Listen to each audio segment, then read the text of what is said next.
संपूर्ण कोल्हापूर जिल्ह्यात Jio SIM card आणि अंबानीच्या सगळ्याच प्रोडक्टला बॉयकॉट करणं सुरू आहे.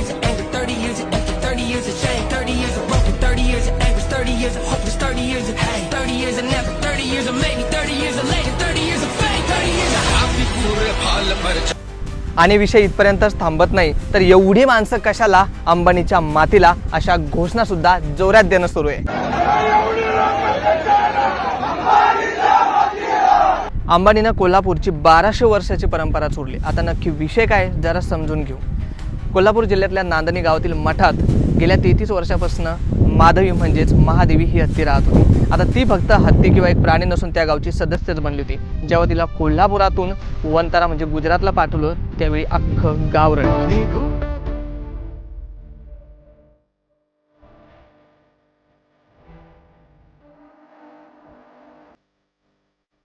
पण माधुरीला कोल्हापुरातून थेट वंतारामध्ये का पाठवलं याच्या मागचं कारण जरा जाणून घेऊया.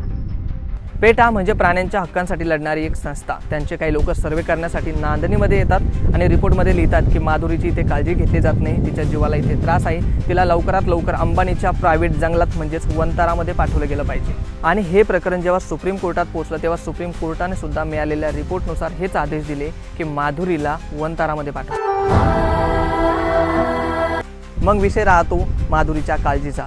तर मित्रांनो, जर गेल्या 1200 वर्षांपासून त्या गावात हत्ती आहे आणि जर गेल्या 33 वर्षापासून ही माधुरी नावाची हत्तीसुद्धा त्याच गावात आहे, तर त्या गावकऱ्यांना, त्या मठाला सर्वांना माहिती आहे की त्यांची काळजी कशी घ्यायची. आणि ती फक्त हत्तीच नाही तर ते संपूर्ण गाव त्या हत्तीची अशा प्रकारे काळजी घेत होतं की जसं काही ती त्यांच्या घरची सदस्यच आहे. शेवटी तर मी एवढंच म्हणेल, आम्हाला आमची परंपरा, आमची माधुरी, आमची सदस्य आम्हाला वापस द्या. नाहीतर आज फक्त कोल्हापुरात बॉयकॉट झाले तर उद्या संपूर्ण महाराष्ट्रात बॉयकॉट व्हायला वेळ लागणार नाही.